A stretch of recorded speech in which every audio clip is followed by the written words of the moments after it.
Welcome to day 29 of our Year of Wisdom 2026 journey. This month emphasizes new beginnings and guidance from the book of Genesis. Take a moment to prepare your heart for today's reading. Jacob meets Rachel. So Jacob went on his journey and came to the land of the people of the east. And he looked and saw a well in the field. And behold, there were 3 flocks of sheep lying by it. For out of that well they watered the flocks. A large stone was on the well's mouth. Now all the flocks would be gathered there. And they would roll the stone from the well's mouth, water the sheep, and put the stone back in its place on the well's mouth. And Jacob said to them, "My brethren, where are you from?" And they said, "We are from Haran." Then he said to them, "Do you know Laban the son of Nahor?" And they said, "We know him." So he said to them, "Is he well?" And they said, "He is well. And look, his daughter Rachel is coming with the sheep." Then he said, "Look, it is still high day. It is not time for the cattle to be gathered together. Water the sheep and go and feed them." But they said, "We cannot until all the flocks are gathered together, and they have rolled the stone from the well's mouth. Then we water the sheep." Now while he was still speaking with them, Rachel came with her father's sheep, for she was a shepherdess.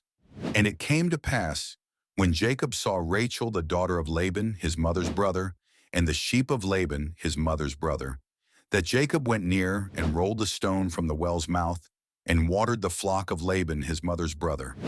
Then Jacob kissed Rachel and lifted up his voice and wept. And Jacob told Rachel that he was her father's relative and that he was Rebekah's son. So she ran and told her father.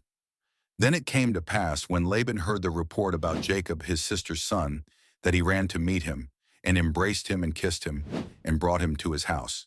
So he told Laban all these things, and Laban said to him, "Surely you are my bone and my flesh." And he stayed with him for a month. Well, Jacob marries Leah and Rachel. Then Laban said to Jacob, "Because you are my relative, should you therefore serve me for nothing? Tell me, what should your wages be?" Now Laban had 2 daughters. The name of the elder was Leah, and the name of the younger was Rachel. Leah's eyes were delicate, but Rachel was beautiful of form and appearance. Now Jacob loved Rachel. So he said, "I will serve you 7 years for Rachel, your younger daughter." And Laban said, "It is better that I give her to you than that I should give her to another man. Stay with me." So Jacob served 7 years for Rachel, and they seemed only a few days to him because of the love he had for her. Then Jacob said to Laban, "Give me my wife, for my days are fulfilled, that I may go into her." And Laban gathered together all the men of the place and made a feast. Now it came to pass in the evening that he took Leah his daughter and brought her to Jacob, and he went in to her. And Laban gave his maid Zilpah to his daughter Leah as a maid.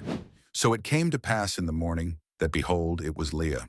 And he said to Laban, "What is this you have done to me?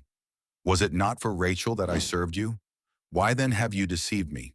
And Laban said, "It must not be done so in our country, to give the younger before the firstborn. Fulfill her week, and we will give you this one also for the service which you will serve with me still another 7 years." Then Jacob did so, and fulfilled her week.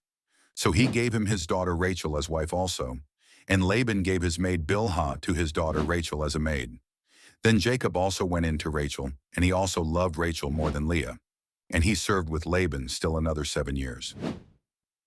The children of Jacob. When the Lord saw that Leah was unloved, he opened her womb, but Rachel was barren. So Leah conceived and bore a son, and she called his name Reuben, for she said, "The Lord has surely looked on my affliction. Now therefore my husband will love me." Then she conceived again and bore a son, and said, "Because the Lord has heard that I am unloved, he has therefore given me this son also." And she called his name Simeon. She conceived again and bore a son, and said, "Now this time my husband will become attached to me, because I have borne him 3 sons. Therefore his name was called Levi. And she conceived again and bore a son, and said, "Now I will praise the Lord." Therefore she called his name Judah. Then she stopped bearing. Thank you for joining today. Reflect on the lessons from Genesis 29, and walk in the spirit of new beginnings and guidance throughout your day.